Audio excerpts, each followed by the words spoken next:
Hey, on se rejoint aujourd'hui pour une nouvelle vidéo de test avec aujourd'hui le dernier Vivo, le dernier smartphone haut de gamme de chez Vivo. On va monter un peu la luminosité. Donc c'est le Vivo X200 Pro. Et est-ce que vous entendez? Vous entendez? Il n'y a plus trop de résonance. Voilà, j'ai un peu... Voilà, la réverbération est vraiment énorme depuis le déménagement. Là, ça y est, j'ai trouvé un peu une astuce de grand-mère. Et du coup... la résonance est maîtrisée, on va dire, le pouvoir de la force est là. Donc allez, c'est parti. Donc c'est le test de X200 Pro, c'est un téléphone qui vient de chez Tralin Shenzhen. Si tu veux l'acheter, tu peux passer par le lien que je t'ai mis en description de la vidéo. Tu auras en plus une petite remise de 5 € sur les frais de port. Donc voilà, tu peux cliquer sur le lien qu'il y a dans la description. Dans le premier commentaire. Tu peux aussi t'abonner, tu peux aussi mettre un pouce bleu, un petit commentaire, ce que tu veux, et faire un petit don directement avec le bouton rejoindre sur YouTube si tu as envie, si tu aimes ce que je fais. Pour me soutenir, c'est déjà plutôt pas mal. Allez, on passe directement aux caractéristiques et au design. Donc 75,9 sur 162,4, sur 8,2 mm d'épaisseur. Enfin des téléphones haut de gamme qui sont assez fins. Voilà, ça c'est bien. Bon, tu vas me dire, oui, pas grave. Donc on en parlera après. Donc 8,2 mm d'épaisseur au plus fin. Donc ça c'est bien. 223 grammes. Tu demandes encore les téléphones légers, mais tu ne peux pas tout avoir. Tu ne peux pas avoir la qualité, une partie photo exceptionnelle, de la puissance. C'est un téléphone qui fait peu poids plume. Déjà 223 grammes, je trouve que c'est un poids plutôt contenu. 90% ce que prend l'écran par rapport à la surface totale du téléphone.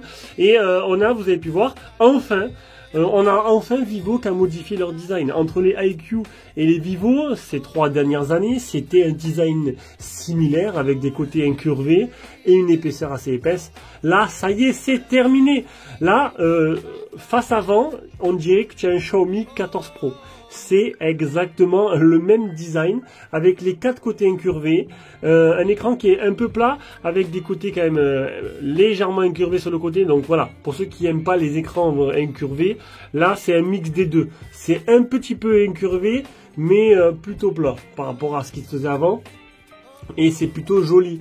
Donc on se rapproche beaucoup de ce qu'a fait Xiaomi avec le 14 Pro là niveau design, plus que le Magic qui est un peu plus arrondi sur les côtés.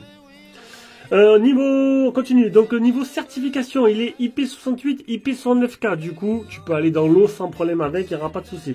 Il existe en plusieurs couleurs, en noir, en blanc, en bleu et en gris. Moi, j'ai pris le bleu. Alors, on aime ou on n'aime pas. C'est peut-être pas le plus joli, le bleu. Mais franchement, voilà, c'est plutôt sympa. Alors, le design, il est assez recherché derrière à l'arrière. Sympa, avec ces petits reflets quand tu bouges le téléphone. Bon, c'est plutôt sympathique. On a un écran à l'avant de 6,78 pouces de type OLED qui vient de chez BOE. Un écran à définition 2800 x 1260. Un écran qui a un rafraîchissement variable de 1 à 120 GHz et qui a une luminosité max de 4500 CD. Ça, ce sera dans des conditions spéciales, genre en plein soleil, en plein été. J'ai pas la définition, la luminosité max en classique, genre là, comme ça, à fond. Je pense que ça va être à peu près entre 1006 et 1008, je pense. Voilà. Là, du coup, on est seulement sur... non, 4500, c'est plutôt énorme et exceptionnel. Donc, c'est déjà plutôt pas mal. 4500 CD au max. En plus de ça, il a quoi? Il est certifié Dolby Vision, il a un écran de 10 bits, il est protégé par un film d'origine, plus une protection supplémentaire d'écran qui n'a pas été précisée. Voilà. Le tout animé par le dernier processeur de chez Mediatek, le Dimensity 9400 qui tutoie les sommets et qui est un des plus puissants, qui est le plus puissant du moment que j'ai pu avoir dans les mains. Parce qu'il y a le nouveau, le 8 Elite 1 qui est sorti. On verra un peu ce que ça donne. Avec un Immortalis G925 pour la partie graphique. En dessous, on aura le type C, on aura un haut-parleur, on aura le port micro SD là avec 2 micro SD. Non, le port 2 micro SIM, excusez-moi. 2 nano SIM même. Pas de micro SD, sinon je mélange tout. Sur le côté gauche, tu n'auras rien. Au-dessus, tu auras un port IRC qui fera office de télécommande avec l'application dédiée. Sur le côté droit, tu auras bouton volume plus moins. Du classique en fait. 2 haut-parleurs. 2 haut-parleurs qui sont Dolby Atmos et certifiés IRS Audio. Voilà. Une fois qu'on a fait la face avant, il ne nous reste que l'appareil photo frontal, un selfie de 32 mégapixels avec une reconnaissance faciale qui est très rapide. À l'arrière, on aura le bloc photo. Alors ils vont me dire, tout le monde m'a dit c'est trop gros, c'est trop gros, c'est trop gros et c'est trop gros. Si tu veux, écoute, j'ai pas d'autres téléphones, là, si, j'en ai d'autres, mais je suis en train de filmer avec. Mais c'est sûr qu'on est loin de ces temps-là, quoi. Ça, c'est du Reno. C'est du Reno, Reno, je sais plus. Alors, on est loin de ces temps-là, c'est sûr. Hein. Là, tu te dis, waouh, c'est tout petit. Oui, mais la qualité photo, c'est le jour et la nuit. Si tu veux prendre, l'appareil photo qui prend les photos de folie, enfin, le téléphone qui prend les meilleures photos, pour moi, pour le moment, c'est un modèle avec un énorme bloc photo. Oui, parce que les objectifs, il faut les rentrer dedans. Sinon, ce serait tout petit. Ils font pas ça pour le plaisir. Ils essaient de réduire au minimum l'espace, mais du coup, il faut bien rentrer tout ce qu'il y a dedans, quoi. Et ces objectifs photos sont énormes, tout simplement. D'où cette énorme place prise par le bloc photo. Mais les photos sont exceptionnelles, vous les verrez après. Alors, on continue. Donc du coup la partie photo, donc c'est un 50 mégapixels Sony LYT 818, aperture 1.57 avec un grand angle de 50 mégapixels Samsung, et un téléobjectif plus macro de 200 mégapixels Samsung HP9. Le tout est à un zoom optique x 3.7 et un zoom digital x 100. Et niveau des bandes, alors presque, quasiment, j'ai dit dans la vidéo de déballage, quasiment full 4G. Il manque que le B28B, par contre il a toutes les bandes 5G, donc vous inquiétez pas, c'est quasiment comme s'il était full 4G. Alors, forcément la B28B elle est vraiment pas importante. Niveau des connectivités, on a le Wi-Fi 7 et le Bluetooth 5.4, donc les dernières normes. Et au niveau de la batterie, 6000 mAh de batterie, à recharge rapide 90 watts et le charge sans fil 30 watts. Et ainsi que la recharge inversée. Il faut que je respire un peu, sinon je vais décider de mourir en direct, ça va pas le faire. On va sauter, on va gagner un peu de temps. Je pense que la partie écran, vu que je détaille déjà tous les écrans, on est sur du haut de gamme. Maintenant, il n'y a plus de mauvais écran. On est sur un écran qui est magnifique, qui est superbe, avec des bordures qui sont, ma foi, assez fines. Et puis les quatre côtés incurvés, ça donne un cachet au téléphone qu'on a déjà vu, certes, chez une autre marque. Mais voilà, enfin, Vivo a changé le design. Et ça, c'est plutôt pas mal. C'est très réussi. Moi, j'adhère totalement. Du coup, on va passer directement à la partie logicielle. Alors, j'ai installé Origin OS en version 5, bon, en version bêta. Alors, à propos du téléphone, on a bien 100% français, vous inquiétez pas, sur Origin OS 5. Donc, c'est la version bêta, parce que j'ai demandé, quand tu vas dans les mises à jour, tu peux télécharger des versions bêta à l'avance pour les tester. Donc là, j'ai pas ressenti de bug notoire, même de bug léger, j'ai pas ressenti. Tout tourne très bien, bien sûr, on a la dernière puce, donc c'est optimisé, c'est rapide, c'est beau, c'est sympa.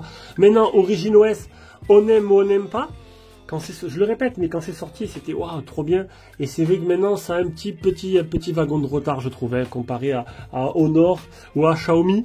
Niveau design et niveau options et niveau IA. Voilà, on n'est pas ce qui se fait de mieux, on va dire actuellement. Ce serait bien que Vivo rajoute des choses. Donc là, en plus, on est version chinoise, donc l'intelligence artificielle, le peu qu'il y a, ce sont des trucs en chinois que vous n'allez pas utiliser. Voilà, c'est surtout la partie photo qui est exceptionnelle dans ce téléphone, avec pas mal de choses intéressantes, qu'on verra tout à l'heure. Qu'est-ce que je peux vous dire?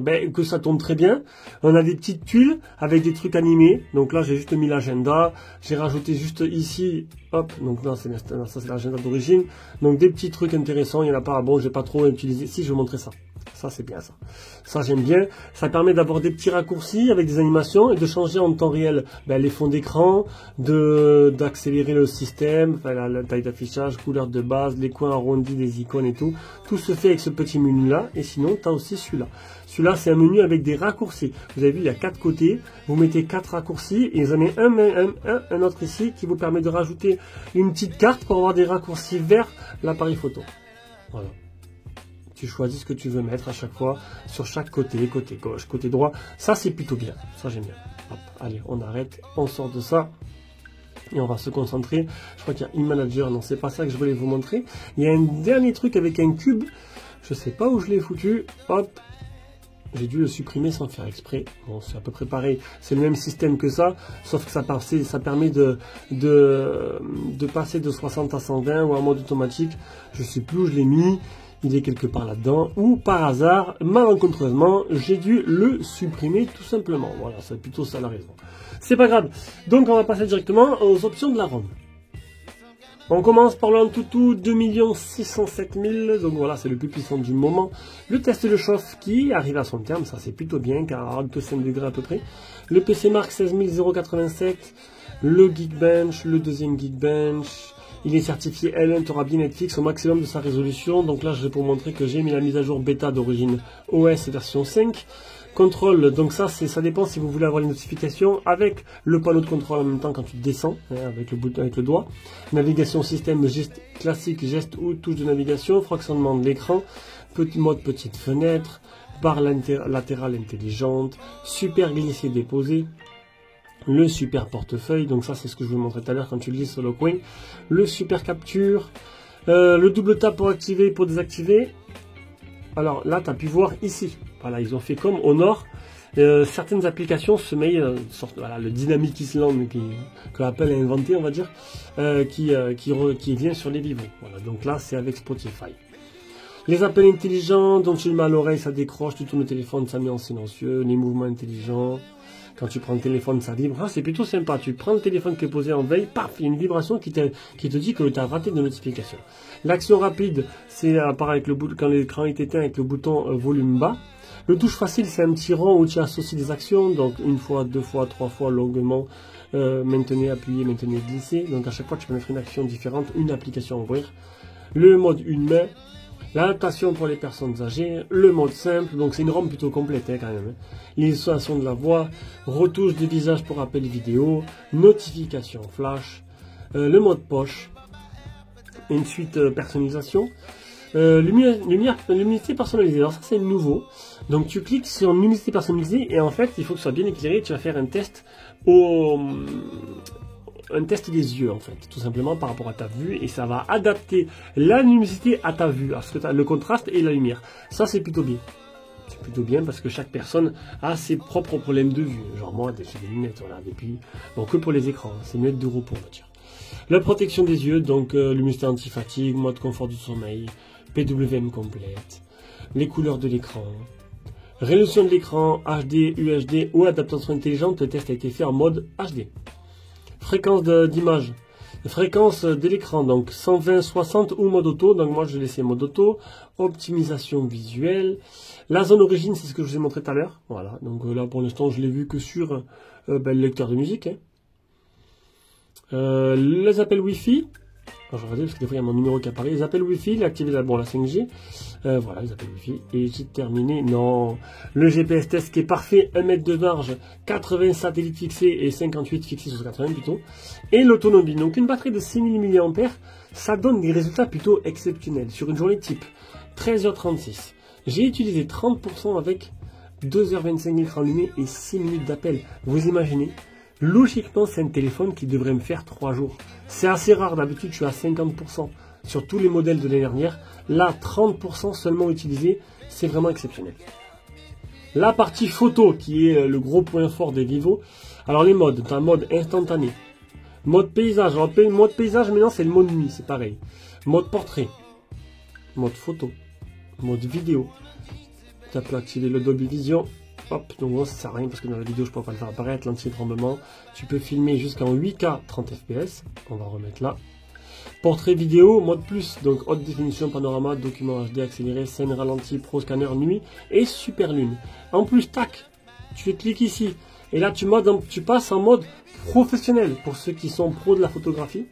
Vous avez un truc qui se rapproche un peu plus des réflexes, donc ça c'est plutôt classique. Enfin plutôt classique, non. Pour vous, non. Pour moi, inutilisable. Voilà, donc moi j'ai fait des photos classiques, vous allez voir les photos, elles sont simplement exceptionnelles. J'ai envie de dire comme tous les vidéos que j'ai eu, mais je me suis régalé, tout simplement. Ici tu auras les 3 modes de couleurs, donc Zeiss naturel, vif et texturé. Alors on va me dire peut-être qu'elles seront les couleurs un peu trop colorées, voilà. Mais moi ça me plaît. Maintenant, si tu veux du naturel, tu mets là, c'est un peu plus fade, mais un peu plus naturel, voilà, tout simplement. Et bien sûr, le fameux super macro qui est fantastique, que tu peux, merci à Origin, que tu peux l'utiliser tout simplement en cliquant sur le zoom x10. Ça, regarde-moi cette qualité. Regarde-moi cette qualité, je vais prendre en photo. C'est exceptionnel, hein. Et regarde, le truc, il est, on voit pas d'ici, même moi, je vois rien. Avec le zoom x10, tu vois parfaitement. Et je crois que tu peux recliquer encore dessus. Et encore dessus. Et encore dessus. Et encore dessus. Ah, c'est un peu moins moche. Ah, c'est pas top. Mais, je crois que... Waouh. Mais quelle dinguerie, quoi. Quelle dinguerie. Voilà. Regardez, hein. C'est un truc de fou, hein. C'est tout petit. On y voit... C'est ça. Voilà, c'est fantastique.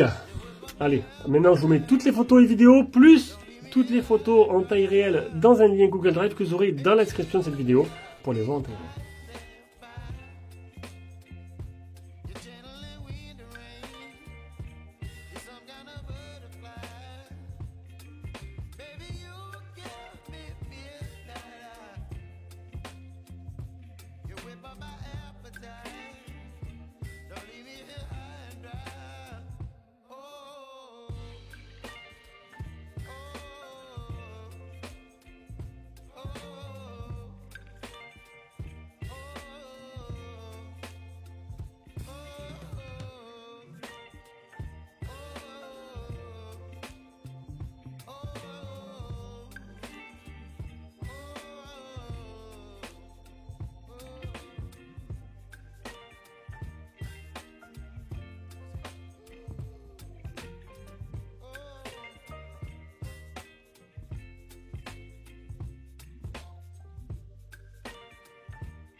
Allez, on se rejoint en vidéo pour faire un petit bilan sur ce Vivo X200 Pro. Que dire de plus, hein? Pour moi, c'est ce qui se fait de mieux en photo. Voilà, je pourrais pas vous dire si c'est beaucoup un niveau vraiment au-dessus du précédent modèle. J'ai toujours adoré la qualité des Vivo. Je trouve qu'elle n'est pas assez reconnue, franchement. Les connaisseurs, ceux qui me suivent, je sais qu'il y en a beaucoup qui savent que les Vivo, c'est le top du top en photo. Bon, après, les autres sites des XOMark et tout, bon, ils vont préférer le Honor. Pour avoir le Honor, je peux vous dire que j'ai préféré le Vivo en photo, même si le Honor se débrouille plutôt bien. Mais franchement, son super macro, il est exceptionnel. Le détourage, la qualité des couleurs. En plus, tu peux choisir entre vif, coloré ou naturel, suivant ce que tu veux comme filtre. Le zoom, vous avez pu voir le zoom de 10 fois qui était plutôt bon, hein, dans les extraits que je vous ai montrés. La photo de nuit où tu vois comme en plein jour. Après, on aime ou on n'aime pas. Voilà, je suis complètement sous le charme, autant que les autres modèles, si ce n'est plus. Je me suis régalé. Alors, les photos, pas besoin d'être un pro de la photo pour arriver à avoir un bon résultat. Je suis conquis. Allez, on finit par la partie son. Allez, c'est parti.